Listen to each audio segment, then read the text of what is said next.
Good morning, everybody. Welcome, Nick. Why don't you introduce yourself a little bit? Hi, my name's Nick. I graduated from Embry-Riddle in May of 2025, so this last year. Super excited to be on here. What was your major? I was an Aerospace Engineering Astronautics major, so graduated with that, moved down to Tucson, and I currently work at Raytheon. What made you want to pick that major? When I was growing up, my dad had a bunch of telescopes, and I grew up around space, and my dad was also an engineer, so I thought it was kind of the perfect blend of the two between space and engineering. What's your favorite memory from your time at Embry-Riddle? It would have to be like right after orientation when I was first getting into the dorm there. We had our first hall meeting. I didn't know anybody in my dorm at all, but just kind of having that first hall meeting, getting to know people. I made some of my best friends that I still talk to today. One of them lives in Hawaii, and I'm going over there to see her. That's so cool. So Mhm. you said that you currently work at Raytheon. You're probably not allowed to tell us very much about what you do there, but how do you use writing in your career? What I can say from my job is I deal with a lot of hardware. So I constantly have to make sure that things are working properly. But I am a mechanical engineer in my job. And in terms of writing, I do a lot of report writing. So I write a lot of test reports, reports on nonconformances to like materials and all that kind of stuff, and corporate emails I have to send out all the time. So there's quite a lot of ways that I use writing. Interesting. Because it's one of those things that you do in school, like a report that you're like, oh, it's just for school, but no, Yep. it's for the industry too. Yep, exactly. What does a typical day in your job look like? Do you spend a lot of time hands-on on an engineering floor or like behind a desk kind of? Primarily, I'm a production support, which means I'm pretty hands on with my job. I have a desk that's not in a lab space, but I'm constantly traveling between lab spaces, production floor, and my desk. Just kind of looking at hardware, seeing what the defect is, how we can maybe use it as is, or maybe we need to send it back to a supplier's. It's kind of a lot of that stuff. Okay, so you deal with a lot of purchased parts and not as much manufactured custom parts? I deal with both. There's some custom manufactured parts that I do deal with, so I'll travel over to suppliers to watch them manufacture the parts and talk to them, communicate with them, write them emails and letters of nonconformances and all that kind of stuff. Interesting. So which one do you think has more writing tied in with it? In-house machined parts or externally manufactured parts? I would say there's more writing with externally manufactured parts because if it's internal, there's an easy way to fix it. You just write a letter to your machine shop and go, hey, here's what we need to have fixed. Can you guys figure out how to fix it for us?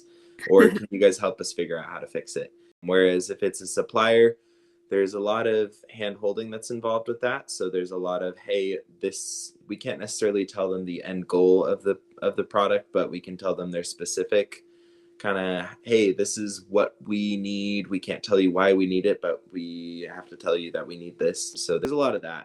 And a lot of more writing definitely with external parts. That's really cool. So, do you think the writing classes at Embry helped you prepare for that kind of writing?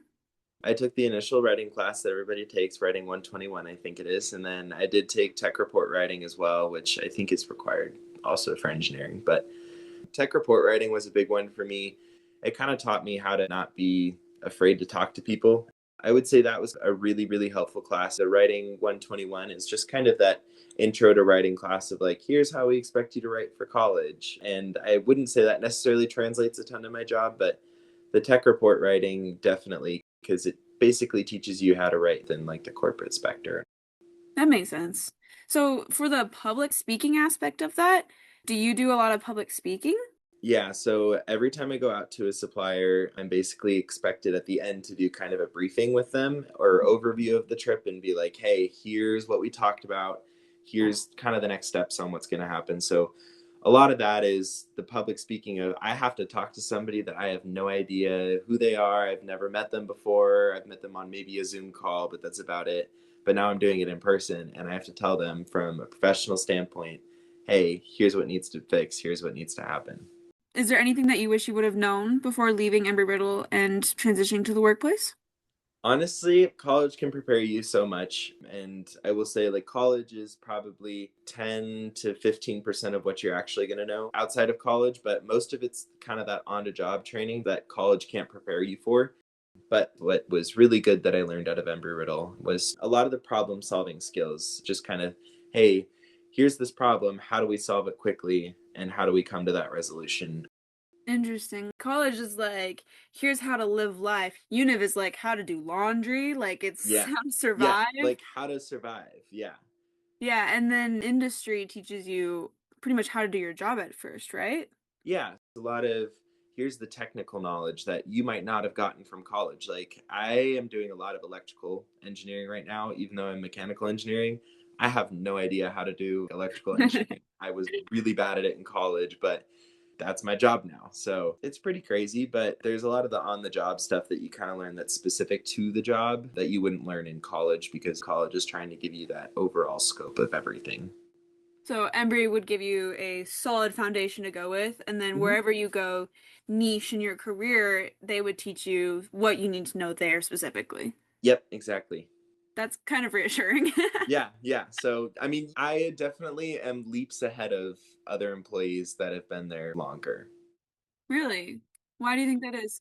I think Embry-Riddle, it's a very rigorous university, so everything there is very hard and challenging, but it's that way for a reason because they want to push you. They want to push you to do better and pick up the knowledge faster, retain the knowledge, and be able to work off of that and try to really grasp at finding those problem solving skills. So, Embry-Riddle did a great job at that. And there's a lot of, let's say, a public university or something, you might not get the education that you would like Embry-Riddle, in my opinion. So it's definitely making me stand out.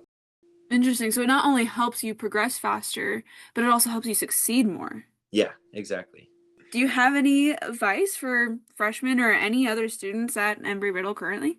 I will say when it gets hard at Embry-Riddle, it will get hard, but don't worry, it will get easier. And yes, the classes and the grades are very important and learning the knowledge is very important, but striving for that 100% on every single exam is great.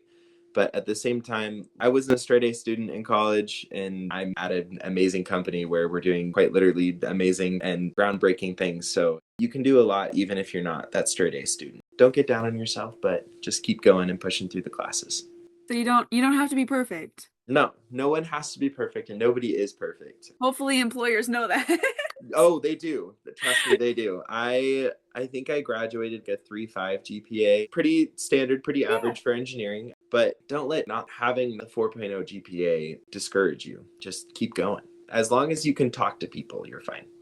So social skills are more important than technical skills sometimes. Yes. I mean, sometimes if obviously if you don't have a full technical background, it might not help you a lot, but social skills are a big one. The industry right now is looking for A, we need people that can communicate with others, and B, Hmm. we also need people that have the technical background to solve a problem. You might not have to be the expert on it, but so long as you're willing to do the research, that's fine. That makes sense. Well, thank you, Nick, for sharing your thoughts. Yeah, no problem. And thank you for joining us. This podcast is supported by the Department of Humanities and Communication at Embry-Riddle Aeronautical University in Prescott, Arizona. Our hosts and producers are Owen Smith and Leah Little. I'm Amelia Chesley, Assistant Professor of Professional Writing. Many thanks to the Prescott Campus Writing and Design Lab for hosting our transcripts. The intro and outro music is Wanderer by Alex. You can find us where most podcasts are found. And if you are a Prescott Campus alum, please reach out so we can feature you in a future episode.